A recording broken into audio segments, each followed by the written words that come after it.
কি করবেন টাকা দিয়ে? যদি কবর নিয়ে যেতে পারেন, আখেরাতে কাজে লাগে, তাহলে তো একটা ব্যাপার ছিল। তা তো পারবেন না। আপনি বলবেন না পারলে কি হয়েছে, ছেলে মেয়ে খাবে, ছেলে মেয়ে ভোগ করবে নিশ্চিত। বহু মানুষ সম্পদ রেখে চলে গেছে, তার ছেলে মেয়েরা ভোগ করতে পারে নাই, হাতে বুতে অন্য মানুষ খেয়ে ফেলছে, আছে না নাই? সবচেয়ে বড় হতভাগা কে জানেন?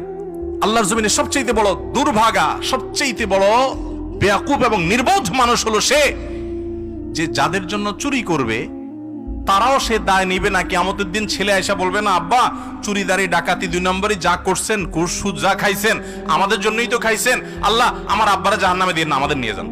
বলবে না ভাই, কোরআন বলেছে ইয়াউমা ইয়াফিরুল মারউ মিন আখিহি ওয়া উম্মিহি ওয়া আবিহি ওয়া সাহিবাতিহি ওয়া বানি।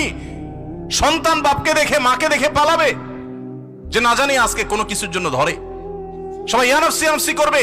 যাদের জন্য চুরি করবেন ওরাও দায় নিবে না, আপনার মতো